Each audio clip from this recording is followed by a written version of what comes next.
What's up? What's up? What's up? Yo, Hey guys. Happy Tuesday. I'm gonna have to remember every day of the week. Can we trade cheers? I feel can like we I'm trade sick. cheers in the intermission? Like, we gotta actually go trade cheers while we live. Well, it came in my head. What's up, you guys? How's everyone doing today? Happy Tuesday. We are so excited. How you doing today? I'm doing real good. Okay, I'm not gonna say real good. I'm gonna say okay. So I got like 100 things going on, but the good part about it is we just left our daughter's holiday brunch. So that was good to spend some time with her, eat with her, hear her little brain operate all by herself and not with her other siblings. Absolutely. It was so funny because she was so happy to have us, but then when it was time to start playing, she was like, "Okay, I need you to deliver me to the gym, and that will be amazing." All right. So we are working to get Stan on today. We are going to be right back. Absolutely.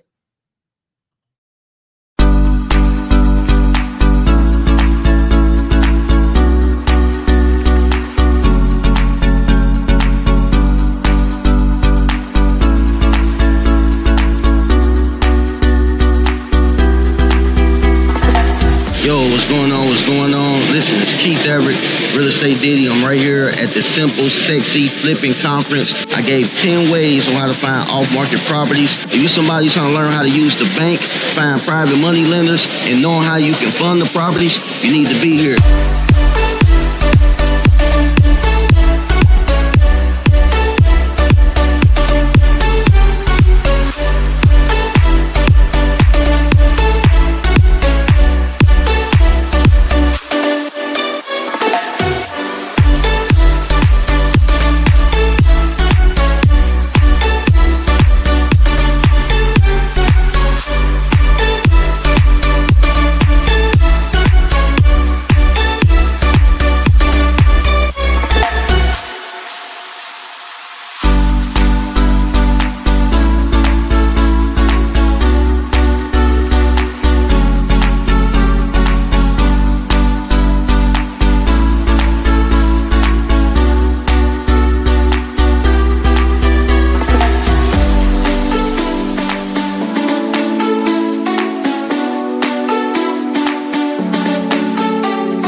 I would definitely recommend this event to anybody, especially if you're looking to get started in this business, because sometimes you just don't know where to go, and sometimes you don't know how to get started. And sometimes it could be the reverse. You got the motivation, but you don't have the education, or you have the education, you don't have the motivation. So sometimes it's being in certain rooms with certain people that'll kind of uplift you or inspire you or get you moving, get you thinking. But more importantly, this is the kind of room you want to be in, especially if you're a newbie.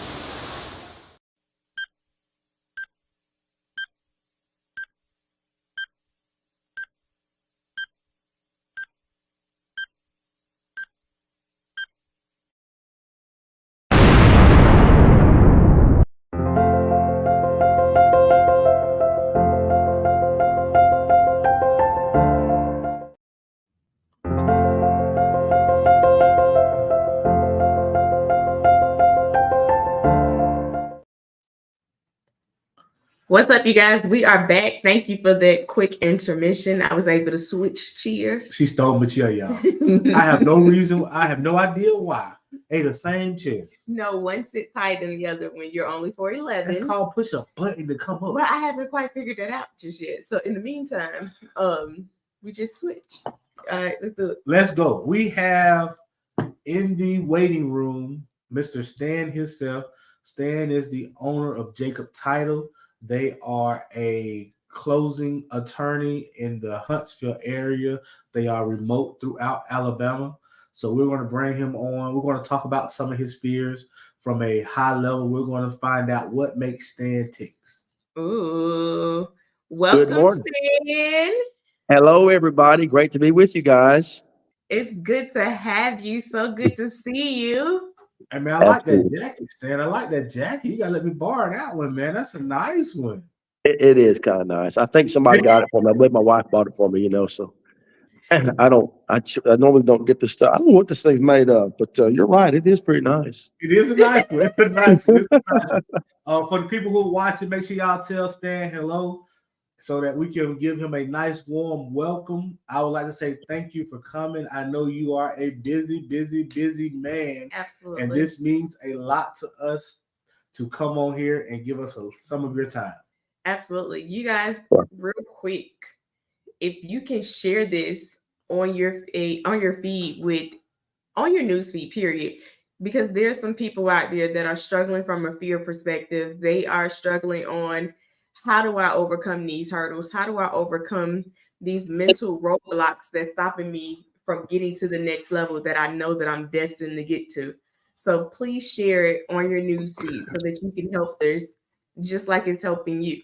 And one thing I want to say is we are a real estate based business, but understand that being an entrepreneur, there's always fears that come with it. So we're going to have different people from different businesses come in and talk about their fears, how they overcome them, and what advice would they give you to help you overcome your fears. All right. First question on you, Ashley. All right. So Stan, first question. Who is Stan McDonald? Yeah, that is a great question.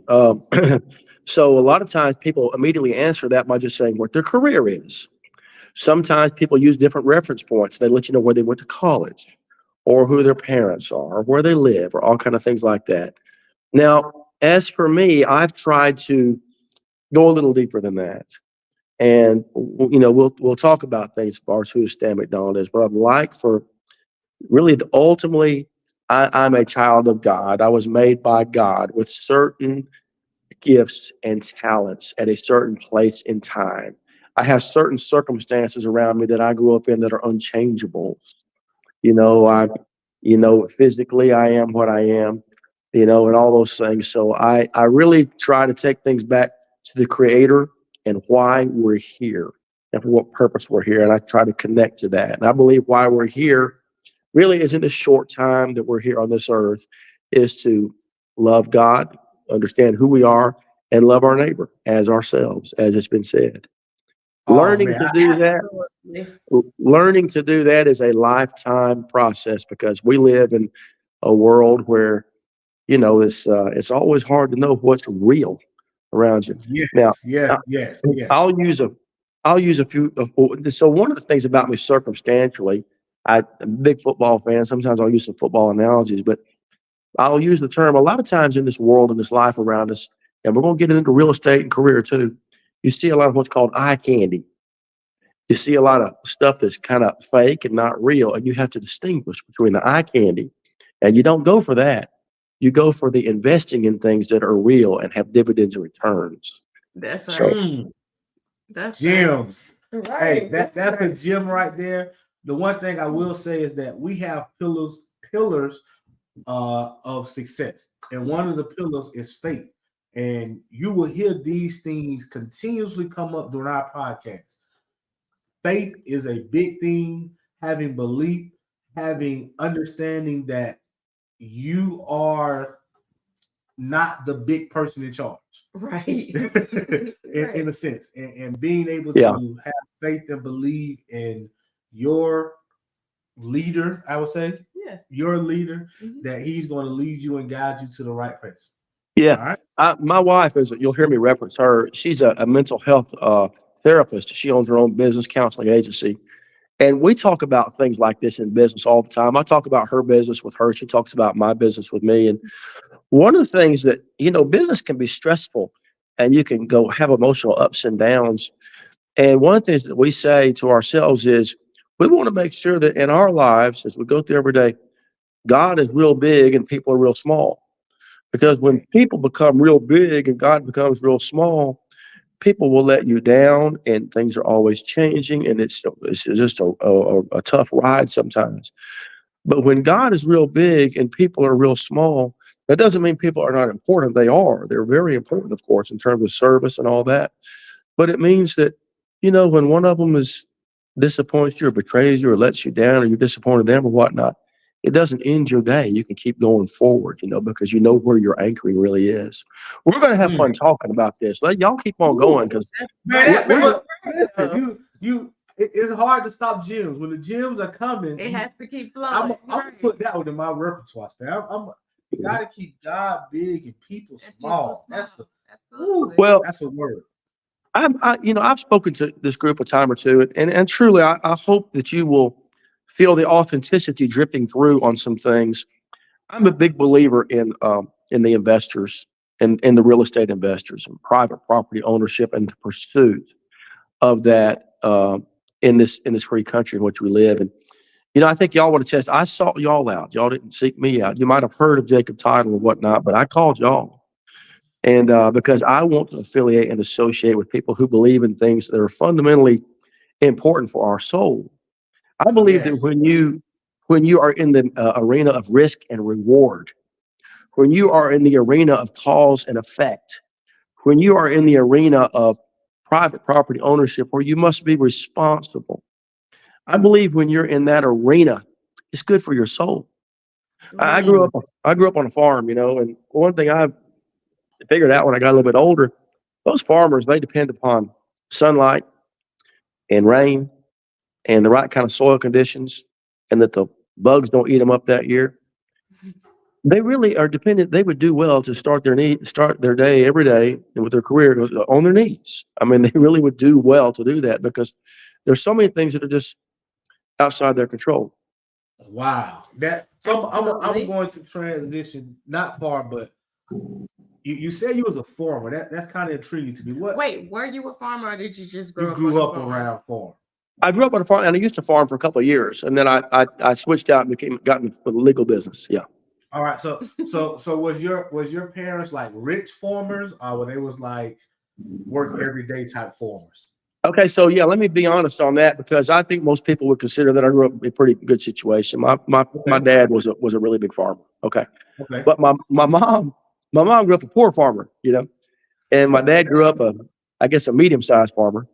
But he was pretty successful over the years. He became the state commissioner of agriculture, and at one time was one of the largest farmers in the state.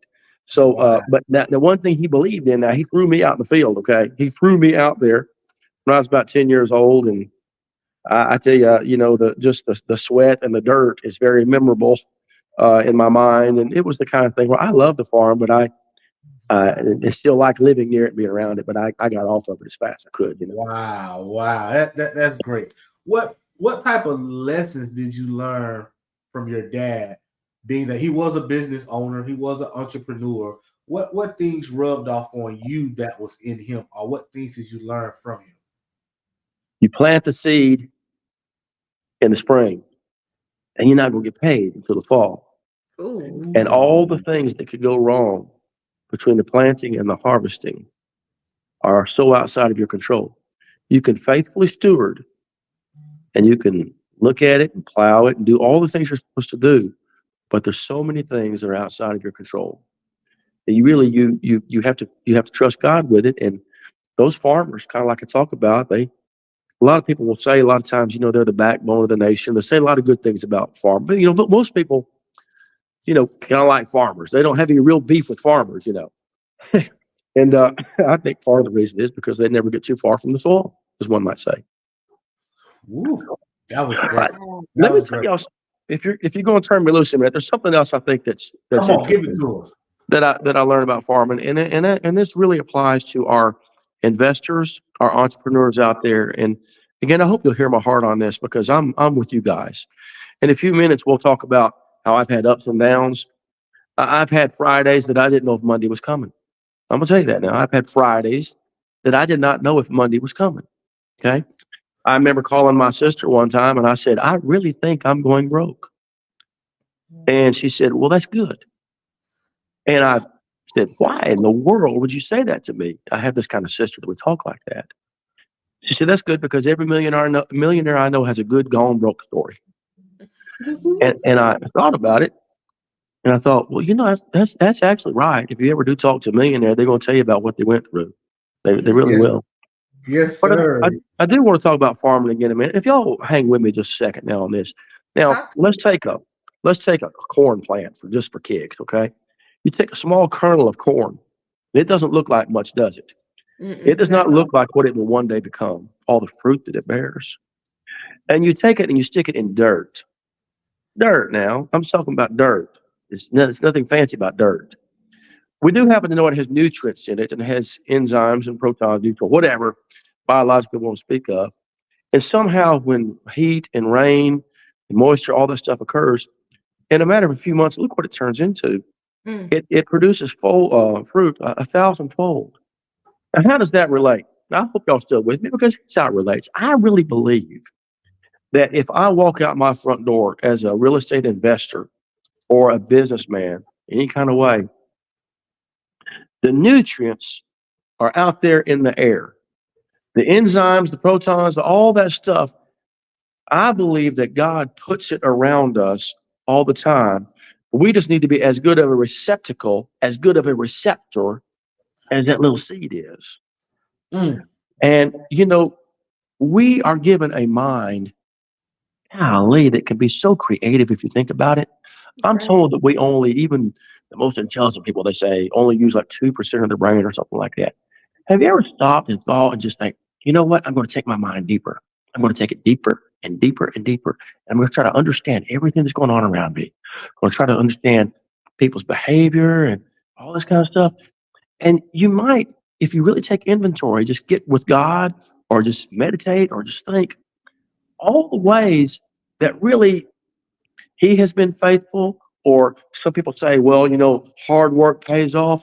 All the things you can look back and see and say, wow, there really are things around me. Sometimes maybe all you can do is the one next right thing. I've been Yes. there. Everybody Yes. has. Maybe sometimes that's all you can do is the one next right thing. But oh, Wow. what a glorious thing it is to do that and to trust Man, God and to believe and to see the Absolutely. results and the rewards. gotta have it. You gotta wait to see the rewards. One thing that you said earlier, I want to give your sister a kudos, a shout out. Is that's another pillar of success. Who are you listening to? Who are you talking to? Because you could have easily went to your sister and told her, "I think I'm going broke." And she could have easily said, "You are going broke. Get a job, sucker." But the fact that you had that right person in your corner, the fact Mhm, that you mhm. had that person in your circle to go to and talk to, she encouraged you. She didn't put fear in you. She lets you know that this is a part of the process. And if you want to reach the level of success that you're dreaming about, that you talk about, this is a part of it. So I do commend her for that. When you see her, till I give her a big kudos for that. And you got to make sure you keep good people in your circle. Got to, I got to, got to, got to. thought about my So dad. Go ahead. Go ahead. let me ask you this question. Farming to legal, that's a big jump. Like, how did that even become an option? Yeah, the farmers used to hang around, and I was a little bit of we'd hang around at lunch together, and I was always talking and explaining things, and I was a little bit of an entertainer. I would do impersonations and joke and this kind of stuff, and everybody always said, "Well, you all get off the farm," and I said, "Well, I like the farm, but yeah, you're right. I may want to get off of it." Well, there was a y'all ever heard of Judge Horton and the Scottsboro Boys? I've heard the I, Okay, Scottsboro Boys. uh-huh. Hmm. okay, he's a historical figure. And Judge Horton's son was a big farmer up there. And he said, Stan, you ought to be a lawyer one day. And he says, and I can tell you the best law to do is practice real estate law.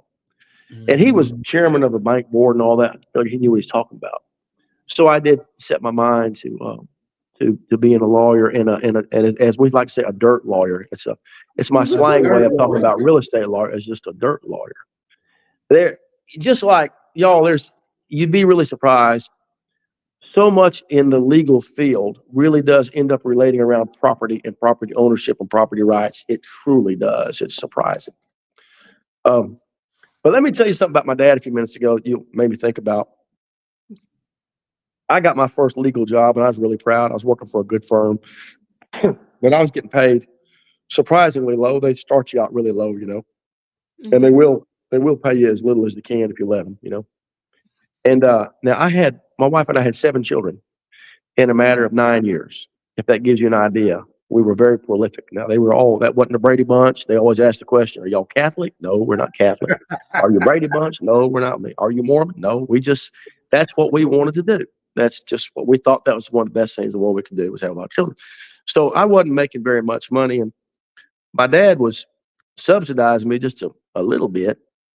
And he came to my legal office one day and said, now we're not going to be able to give you that $500 a month anymore. And I was about 33 years old. We had all these kids and everything. I said, Dad, I know, look, I'm grateful for everything you do, and I hope you don't think that I take it for granted. No, it's not what it is. I said, Dad, if you do that, honestly, I've done the pencil on this and I can't make it. You're going to force me to go out on business on my own if that happens. And he kind of broke down a little bit. And he said, Stan, don't you know I would give you the shirt off my back? And I knew that about my dad. He would give me the shirt off his back, but for some reason, he made a decision that $500 a month was just not going to avail itself to me anymore. And we couldn't make it. And so, long story short, I was forced out of the nest, for $500 a month. And I had been practicing a little bit of law there for 2 years with a good law firm, and knew how to do some closings. And we went on our own on, I guess it was April 1st. I remember it was April Fool's Day. And I was worried about that being an omen, April Fool's Day, 1997. Wow. And honestly, we made more money in the first month than I really intended or thought. Wow. And I don't mean to sound like one of these. Don't worry, I'll tell you some bad stories in a minute. That sounds really good and all that.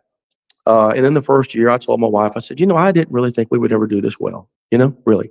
Wow. But again, I'll tell you some stories in a minute that'll curl your hair. In terms of Yeah. hard times too. Okay. I promise. Okay. I've lost a whole lot, made some. But anyway, move on to the next subject too. All right. So go back. I kind of want to stay here a little bit. Okay. When it came to starting your law practice on your own, what type of fears did you have other than it being April Fool's? Like, what fears went through your mind before even saying, okay, I know I got to do it. I'm going to do it, but I don't think I can. Like, what were those fears? I didn't have hardly anything lined up. I didn't know who was going to really come in the door. I really didn't. I kept a notebook, and it was kind of like a prayer book. It's like a notebook, a prayer book. And I honestly would write down as I went through my day the name of the people that I would meet. I was trying to meet people in real estate or the lending business. And I would write their name down, and I would make sure that I engaged and conversed with those people. And I tried to have a conversation with them that was something a little bit more than just, hey, how are you doing today? And I like to talk about football, but I tried to take it even deeper than that too. And if I could ever find out a little bit about that person, I'd write it down. If I found out that their son played t-ball, or that their grandmother was sick, or that, their wife, was hoping that their cancer didn't come back, I'd write it down. And I would pray for those people daily. And I knew that I was sort of praying for business. When I'd talk to God, I'd say, I don't really mean just to pray for business, but, I do authentically want to pray for these people and become part of their lives. And, you're really making me think of some stuff here. You asked me this question because some of the people that made that list, that made that prayer book, are just 30 years later now, are just the best people in my life. Wow. That have meant everything in the world to me. And they let me mean something to them. And we just grew together. Can I just say we're all in this together? Absolutely. We look at each other. And I'm going to tell one or two stories that sound successful, and that's sort of problematic. I really don't want to do that, because we look at each other and we can say, yeah, but I don't have this, or, I can't do that, or that kind of stuff. Brothers and sisters, no, let's not go for that. Let's don't do that. We're in this together. Absolutely. And the principles that really lend themselves to success, they avail themselves to all of us. They really do. We've got different circumstances. Yes. But I remember carrying that notebook around with me all the time, and I'd memorize stuff in it. And if I saw people, on the side of the road, if they finally came to a closing, or if I met them at a real estate meeting or something like that, I'd dive right into it. I'd say, well, Scott, how's Billy doing? How's his football team doing? And So, when they say it's about relationships, well, I took that pretty seriously. I said, well, everybody says it's about relationships. So let's dive into relationships. Let's dive into relationships. That's What right. what I would say is one of our clues. And if you, when I tell you like you are hitting on all of the keys and the clues to success, networking. Like you Networking. have to get out, network. You have to talk to people, tell them what you're doing, what you're trying to do, so that they can help push you to that next level, help push you out of that comfort zone. Yes, we all have the desire to do business together, but if you can find a way to add value to people's lives, you Mhm. become more valuable yourself. So Absolutely. always remember, network, get out. Don't just sit in the house and think that something's gonna fall in your lap. Get out and go get it. And then I Yeah. remember when you came to REI Live, I was so impressed by how you worked the room in a matter of 15, 20 minutes. And it was amazing. You were engaged. Yeah, we talked about football a little, but I can tell that you were really meeting people. And I think a lot of times when it comes to networking, people have fear like, oh, I'm afraid to talk to people. What if they think, what if I ask a dumb question? What if I say something? But what if that conversation lasts a lifetime? What if that conversation is your next business partner? Like, what if instead of the negative, what if the positive, just step out of it? And I think I told Tonio, I was like, I watched Stan and his wife work this room Yes, it better was than amazing. anybody I've ever seen before in my life. And it Yes, was I a good work. It was yes. like, that's There was a That's how friend of you do mine. I was closely related to a football legend that if I named his name, everybody would immediately know who I'm speaking of. And he told me one time about how important it was to not only coach and win, but he says, if you go 8-3 or 7-4, you still want to keep your job. And he says, so you have to invest in the people, the alumni, the support team, what we call the Auburn family. And he told me one time when he's in a room, if it's 100 people or 2 people or 500 people, he said, what he's always telling himself is, uh, uh, I'm not the most important person in this room. He said, but there's no one else better than me either. Mm. definitely. I think that's the perfect blend of humility. Hmm. He would say, that's what he said. He said, everybody else in this room is more important than me. But he said, but none of them are more, you know what I'm saying? I'm messing it up right now. But Hmm. it's the concept of really humility, because God did make each of us special. And when I go into a room and try to meet people, I will sometimes tell myself, Stan, you're a star. There's nothing wrong with saying you're a star. I'll just put on my Taylor Swift hat and act like everybody wants to see me. Why not? Why would you not? And Right. Yes. but at the same time, have the attitude that they're Mhm. Taylor Swift, or that they're Travis Kelsey, because you know who they are. You know who those people are that you're talking to? I'll tell you who they are. That's the seed and the nutrients and the sunshine and the water that I was talking about earlier That's that God it. That's surrounds you with. That is exactly That's who they are. it. They are your lifeblood. They are the reason that you're going to succeed. So why not make them more important than you? that's right. Ooh, But That's isn't it okay to be a star at the same time? it is yeah. great. It's Because It you're great. really worthy. is. You're Ooh, you're definitely worthy. You're worthy to be in a room. You're worthy to have the conversation. You're worthy to build that relationship. Absolutely. yes, I totally agree. So I'm going to grew up on the farm, started being a lawyer, started your own practice. What makes Jacob Title special? Jacob title is really, and you've asked a pretty deep question there, and I'll try not to take it too deep. There's really two reasons it was named Jacob title. Number one, again, the biblical name of Jacob. If you study Jacob very much, he didn't have what he had because he was all that necessarily deserving per se. He was actually, and he even did some things that were he probably ought to be ashamed of. He was an imperfect. He's not a perfect person. But nevertheless, he enjoyed the favor of God. He did. He enjoyed the favor of God. And and he learned a lot. And he learned, remember he wrestled with God? I don't know if you remember that or not, how many of us know our Old Testament stuff, but he laid his head on a rock one night. He was on the run. His had his back against the wall. And he's the one that wrestled. The angel visited him one night, and they had a big old wrestling match. He learned later he was actually wrestling with God. And he actually got his hip broken in that wrestling match. And he limped for the rest of his life. And he looked at that limp that he had as a love mark from God. Because when God wrestled with him, he later learned that it's a good thing that God won. It's a good thing that God won. And Yes. and he was blessed after that. He reconciled to his brother. He reconciled to a bunch of people. How many of us, if we invest in real estate or start our own business, have sleepless nights? A lot. Has it occurred to us that maybe we're wrestling with God? Has it occurred to us that maybe during those restless nights, maybe we can say, Lord, I want you to win. I really want you to win because you know better than I do. And if I had everything that I really wanted and just could name it, I probably would destroy myself. So, but Lord, let's have this good old fashioned wrestling match too. I remember I like old Lieutenant Dan, on the Forrest Gump movie. Remember he climbed the top of the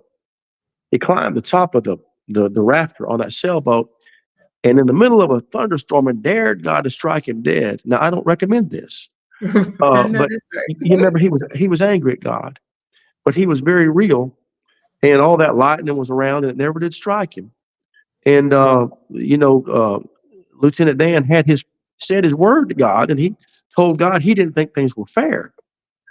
Well, a day or two later, you saw the storm clear, and you saw Lieutenant Dan swimming very peacefully out in the very still water. And you remember Forrest Gump? He said, after that, uh, Lieutenant Dan made his peace with God. He made his peace with God. Made his peace with That's God. And whew, and so whether it's Jacob or whether it's Lieutenant Dan, we do wrestle with God. we do. We And do. I do want God to win. And that's how he changes us. He transforms us. Yes. He molds You become, us. and look, I'm using a lot of religious terminology. We don't have to use religious terminology. We'll use other terminology for those who, You okay think, with the terminology here? yeah, It's well, okay but here. people can say positive energy. I'm good with that.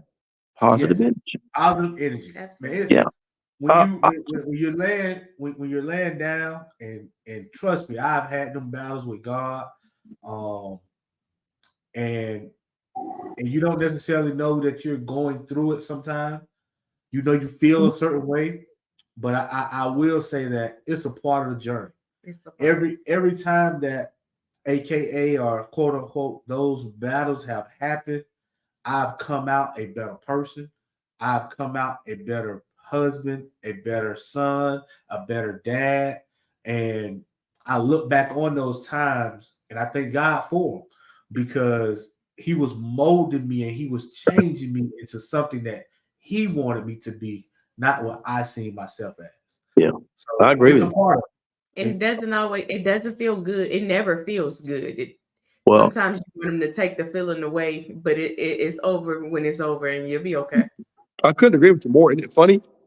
Everybody listening to us, I'm sure, agrees that sometimes the low points or the hard times are big blessings. So you would think that we would realize and understand when we go through a hard time, that we would just easily say, "Oh, this is great."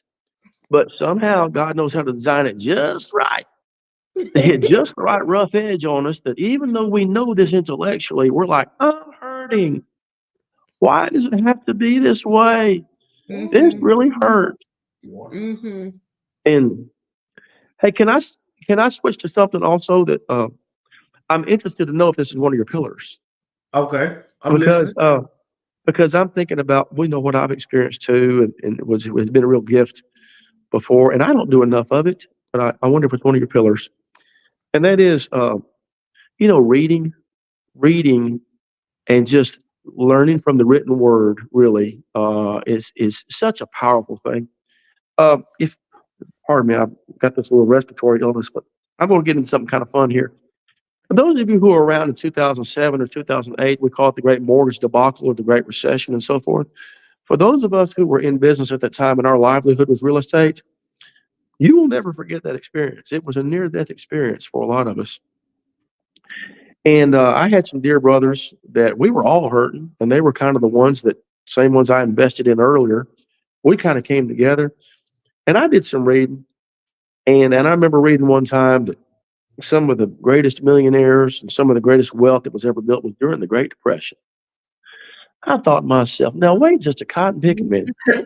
You mean to tell me that some people could have everything in the world going against them, but yet they built wealth during that time? And I thought to myself, it began to start to make a little bit of sense to me that if you look at that storm and assess the situation and smile about it and trust God with it, then yeah, maybe storms actually can be a great time to build.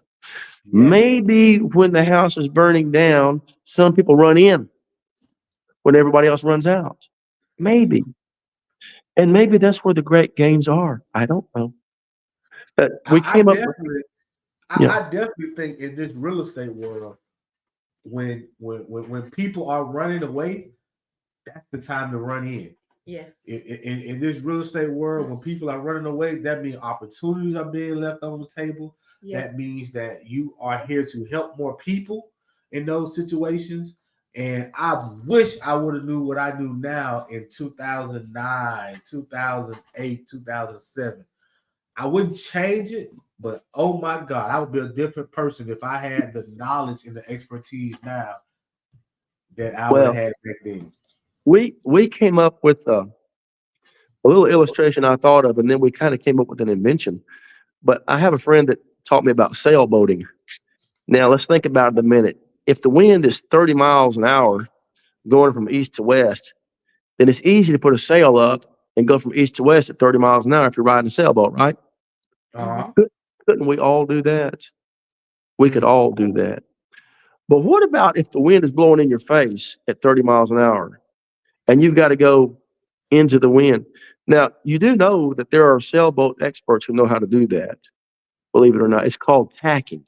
I don't know how to do it. Mm-mm. But I told the guys with me, I said, fellas, in this real estate world we're in for the past, 10 years, everybody's been making money because they put their sail up and they just let the wind blow them where it wants to go, and they've done fine. But now the wind has changed, Exchange.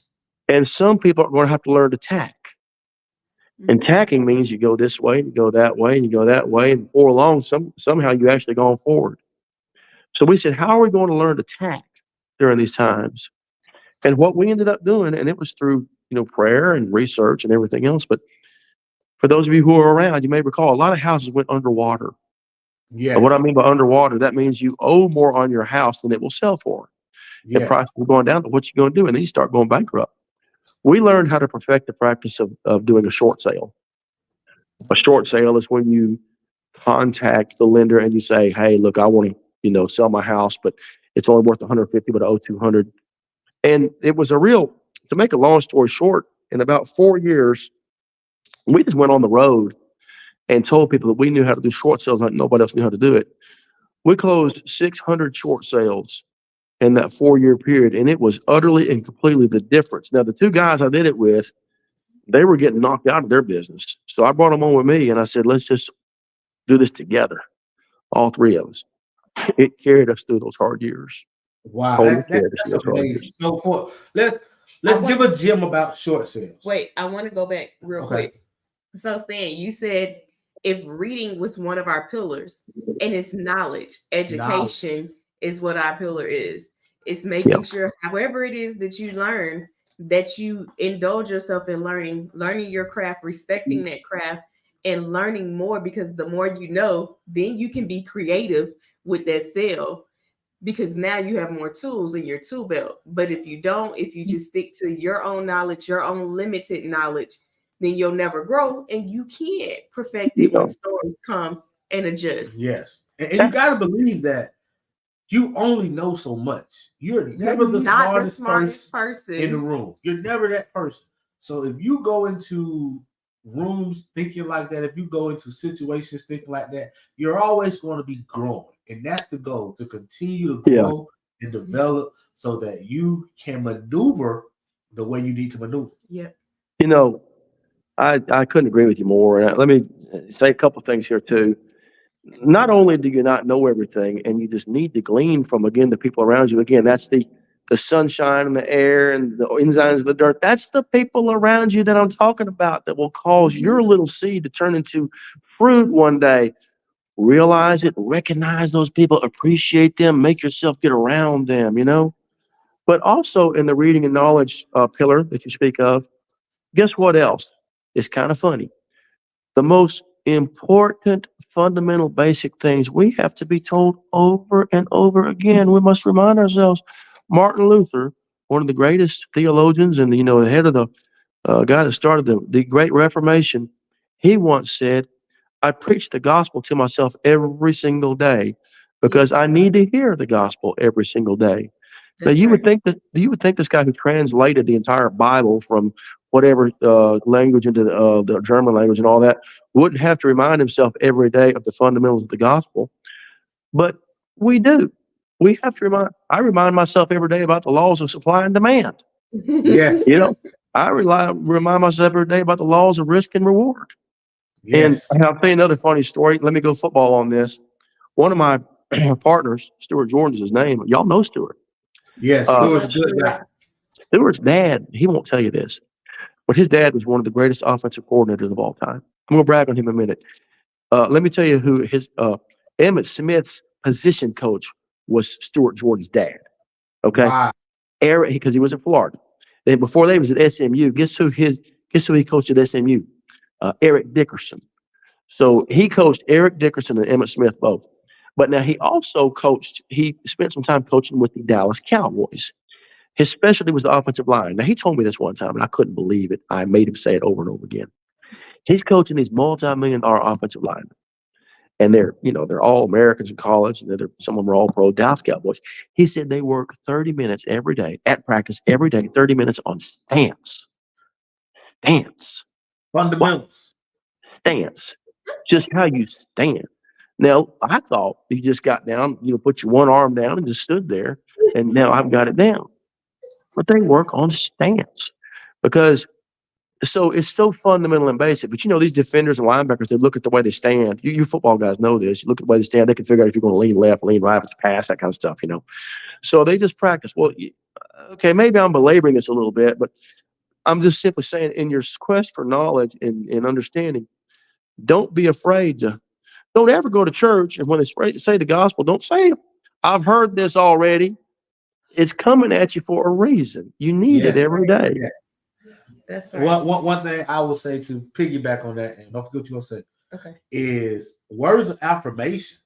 Like that's one of the things that we preach to our kids heavy. That's one thing that we teach them is words of affirmation, positive things, and you got to continuously put it in them that they are great, they are special, they are going to be such and such when they grow up, and you got to continuously tell yourself those things also. Yeah.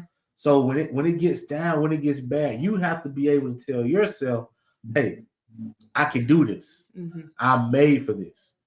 So that's one thing that I really want people to start doing is getting affirmations to help get through every day.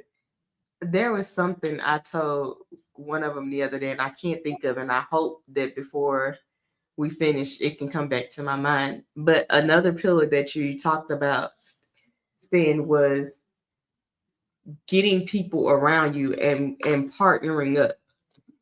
Partnership is so important because you can't do it all alone. You're not the smartest person, like Antonio said. You're not the most wealthiest person. You can't tackle everything, but really understanding that partnership is really what makes it work. Stan, you said it best. We're all here to do this together. Like we're all here to win together. And it only happens when you work with others and you put that self aside and know that it's all for the greater good. And I'm gonna hold on one second. I'm gonna say this, and don't forget what you're gonna say. In my upbringing and the people that I came around with and the schools I went to, a lot of times they don't they don't see the full picture of partnering, of working together. and they will look at someone outside of the circle or in another race and say, hey, how did they do that? Hey, how did they build that title company that big? How did they buy Yeah. that big building? But they are not understanding that it takes partnerships and it takes being able to work with other people and have collaboration and not competition. And I really want to stress that you have to be able to create good, strong partnerships to help you grow. Yeah, I just couldn't say 100% more. Let me, if you don't mind me adding on, you get me excited to say this. I, I have said before, and I believe it's true. Y'all think about this. There's 3 words I hate: isolation, alienation, and separation.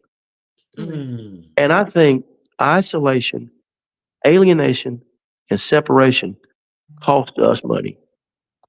It does. Now, now, it probably causes things worse than that, especially it depends on who we're alienating and isolating from, okay? Right. But I'm talking about our country holds itself back. We have greater deficits. We have lesser of a quality of life because sometimes folks just let us kind of fall into that natural furrow of isolation, alienation, and separation. And you're talking about having good partnerships. And I agree with you, but I think this is part of it too. Because Mhm. again, we actually need each other.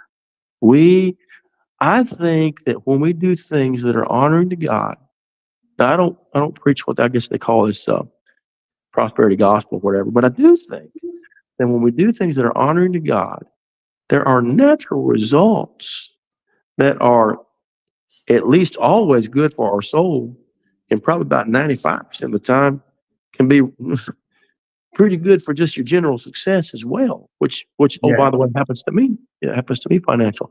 Now, for somebody who's going through terrible financial hardship, don't get me wrong. That doesn't mean you're out with God or He's against you or something like that. That is not what I mean by that. I hope y'all know that. That's not what I mean. Mhm. But it is a good time to take inventory and say, Lord, let's wrestle about this a few minutes and see,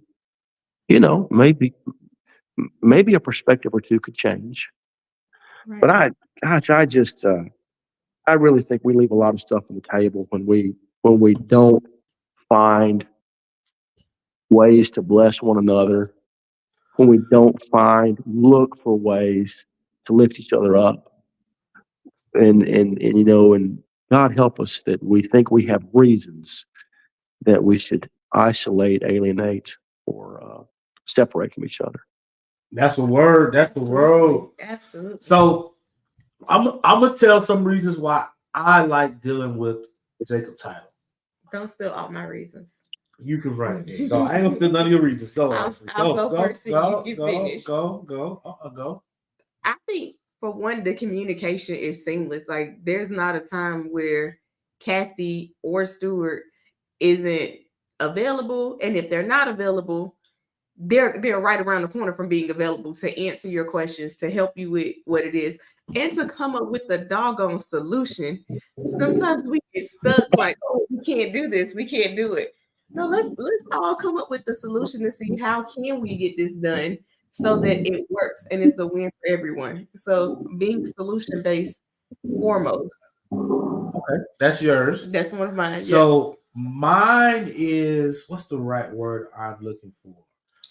Wait a minute, you don't have your I work have it, together. but I want to. So I'm gonna say being easy to work with. Not necessarily from a communication standpoint, but from a mobile notary standpoint, Yeah. and being creative on the cutting edge of technology. That is big for investors. That is big for people that work other jobs, but also want to do real estate. So Yeah. for me, that convenience, that's the word I was looking for. Convenient. Okay. The convenience of working with you guys is really amazed me. I can tell you, I wasn't expecting it. You have Jacob Title have exceeded any of my expectations. And everybody that we have referred or we have done deals with, they all say the same thing. Where did y'all find them at? Like it's always like. And I think that's seriously, we Well, didn't even find them. Y'all said some things that really warm my heart because it's intentional. And I'm gonna repeat again. We seek y'all out. Well, one reason is like is because we love y'all. We You love We say, well, love you you. don't y'all know too. us. You say, well, you don't know us. Well, yes, I do. I do know you because we share the same.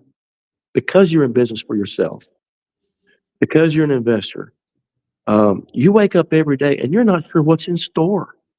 You're not. You don't know what's in store today. It could be a great day. It could be a bad day. I tell my wife sometimes at 9 o'clock in the morning, I'm broke. By 11, I'm a millionaire. By 1 o'clock in the morning, by 1 o'clock in the afternoon, I think the law's after me and I'm going to have to file bankruptcy.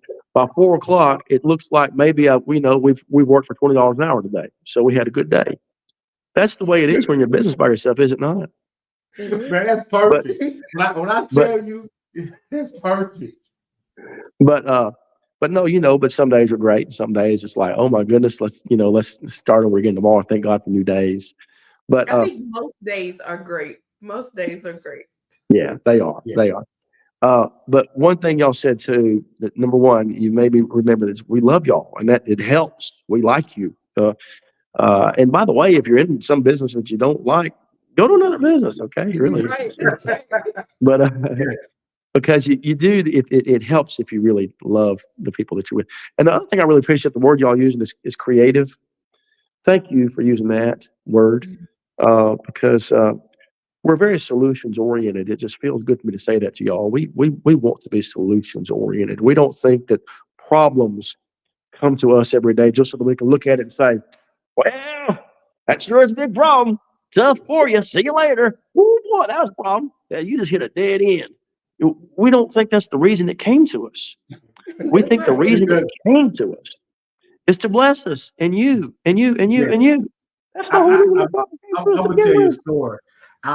We was doing a deal with a wholesaler out of New York, and the seller of the property was very difficult. And when I say difficult, he just didn't understand the process. And when I tell you that wholesaler called me and he said, I don't know where you get these people from, but Stewart, Stewart had went to these people's house to convince them that they should sell. they should sell the house. Everything was going to work out.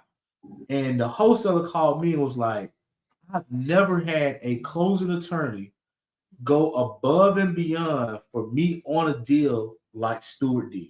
He Yeah. did. And we wasn't even sure if the deal was gonna go through. And Stewart got on the road. It was probably like 1 or 2 o'clock in the afternoon and it was storming. And he said, I'll be there shortly. I'm gonna go to the seller's house first because they want to meet me in person. So I'm gonna go to the seller's house first, and then I'll tell you when I'm on my way to your office. And it was amazing just watching it unfold. And it was something that usually we got to step in as the investors. And it was like we didn't have to step in. You guys took complete control over it. And before we know it, we was closing Yes. two hours later. So it was. Well, I do want to tell that type of story just because it's not just this is my job title. This is what we're going to do. and it's Every funny what you made time. me think. Here's what you just made me think of. Your very first question was who's Stan McDonald? And then I struggled with that a little bit. And then something that you just said a minute ago, we've never seen a closing attorney do this before. You know why? Because we're not just a closing attorney. That's right. So when Ooh. so when I have to answer the question, who is Stan McDonald? If I would have just said I'm your closing attorney, that wouldn't have done it, would it? Mhm. We love, Stuart and I talk about this. Uh, one thing we know about God in Genesis is that He was a creator. That's one of His attributes, right? That's And his if and main. if and if yeah, and if we want to imitate God, which last I heard, most fundamental Christian view is that we're supposed to be like Christ. Try to follow God. Well, He Mhm. was a creator. He was a creator. He took nothing and turned it into something. That's Isn't right. that what Exactly. investors do? Buy an ugly property and turn it into something. That That's means you're a Yep. right. creator. Bring us a problem at Jacob Title, and we're going to rope it, tame it, dress it up, present it beautiful. That's what we want to do. And y'all do a great job of it. Absolutely. This is a personal question. I know that you guys are based out of Huntsville and you do closings throughout Alabama. Right. Have you In guys Tennessee too, right? expanded to any other states? We're in Tennessee. Tennessee. Okay. Yeah. The laws don't make it easy to go into every state. Okay. Florida and Georgia are both fairly difficult to get into. But and we've got plenty to do in Alabama and Tennessee. Plenty. Great Absolutely. job. Great job. Yeah. Okay. Ash, you got anything to close us out with? No, you guys have really rocked my heart. You know, I'm the crier on. So, Well, how my last question will be: if an entrepreneur is listening to us and they're on the fence, they've been thinking about starting their own business, whether it's real estate, Anything. car wash, whatever. What advice would you give that person that's been thinking about starting a business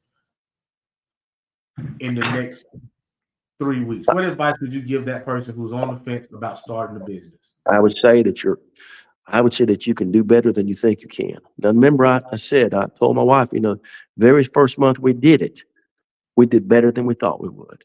In the first year, I said, I didn't think we could do this. You can do better than you think you can. But I'm glad you asked this. Don't try to be somebody else. Don't try to be somebody else. Ooh. Take inventory of who you are. Again, back to that first question. Who are you? Everybody has been given some particular gifts and skills. In economic school at college, they called it your comparative advantage. Now, that's a fancy way of saying what you're better at than everybody else. So you take what you're better at than everybody else and learn how to exploit it, learn how to emphasize it, and you know, and then just put it out there and do the next right thing. Do the next thing in front of you. If you're the best whatever in the world, then find a way to do that in the context of working for yourself and in real estate or working for yourself, and do it just the next right thing. Then I think that the nutrients and the soil and the rain and it's all around us. It's all around us, and you'll have something to do if you're working that way. Absolutely. I love it. I love it. I Absolutely. love it. I love it. I want to say thank you for giving us this time. You have given us so many gems. You have given us so many nuggets. I'm going back to watch it. I'm gonna watch it myself again. That's just how good it was. I appreciate it. I thank you. I want to give a shout out to our sponsors. Absolutely. Jacob Title being at the top of the list. Yes, right. They are our sponsors. Extra Caddy, Mr. Derek, Dennos Funding, Junk Fathers, New Western, Ariati Coded.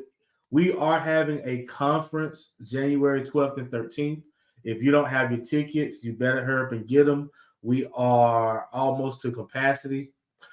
Get your tickets. Go join our group, REI Decoded. If you haven't already, most people already have. Get your free mini course in real estate. Also get entered into a chance to win your free ticket To the conference. Don't waste time. Take some action. Take some massive, imperfect action. Because you can do better than you thought you can. 'Cause So you guess what? Can Make do it better happen. than you thought you can. Push those goals. Thank you.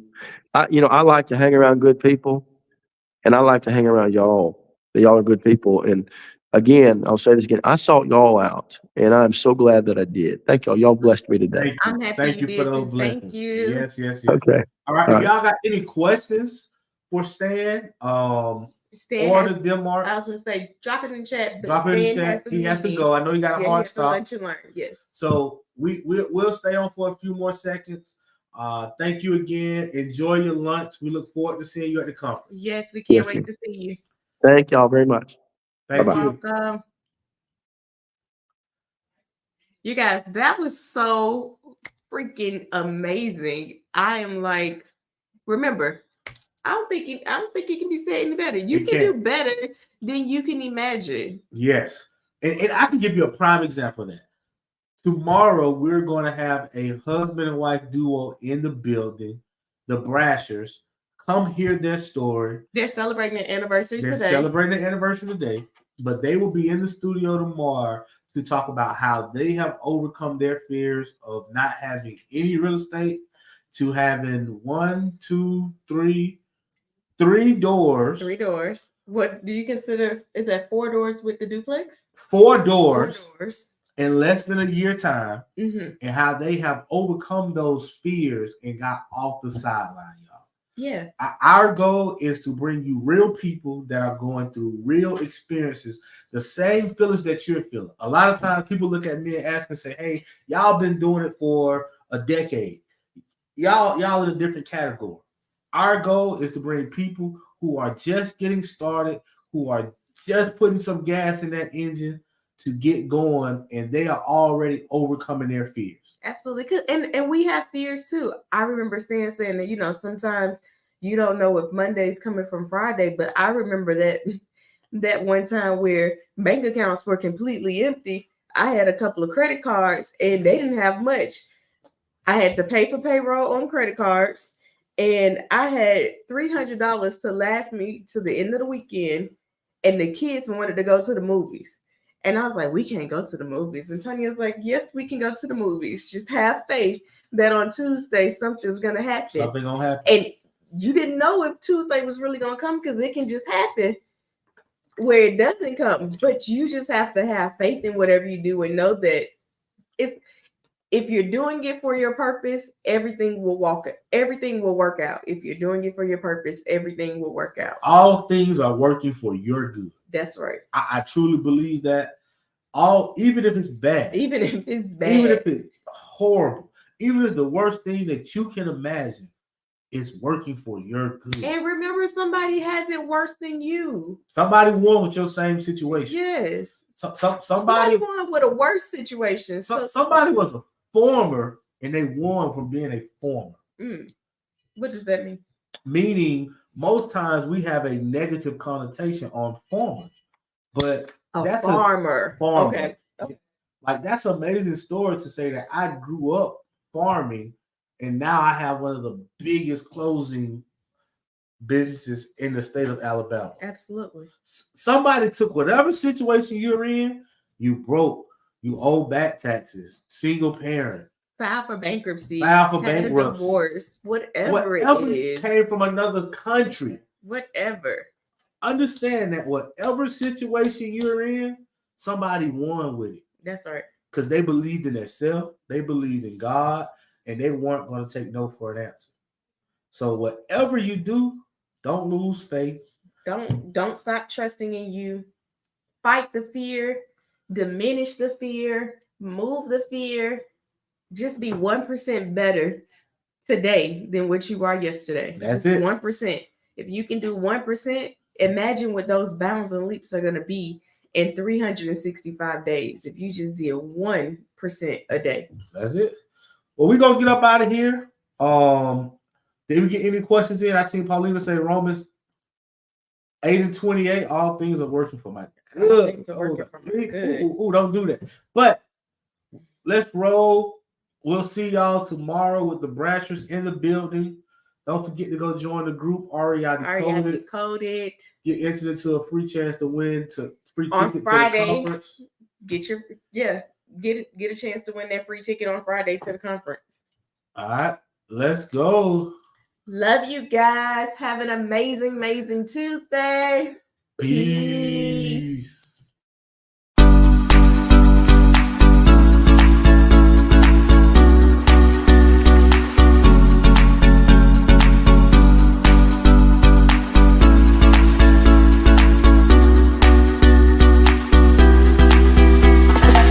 Yo, what's going on? Listen, it's Keith Everett, Real Estate Diddy. I'm right here at the Simple Sexy Flipping Conference. I gave 10 ways on how to find off-market properties. If you're somebody trying to learn how to use the bank, find private money lenders, and knowing how you can fund the properties, you need to be here.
I would definitely recommend this event to anybody, especially if you're looking to get started in this business, because sometimes you just don't know where to go, and sometimes you don't know how to get started. And sometimes it could be the reverse. You got the motivation, but you don't have the education, or you have the education, you don't have the motivation. So sometimes it's being in certain rooms with certain people that'll kind of uplift you or inspire you or get you moving, get you thinking. But more importantly, this is the kind of room you want to be in, especially if you're a newbie.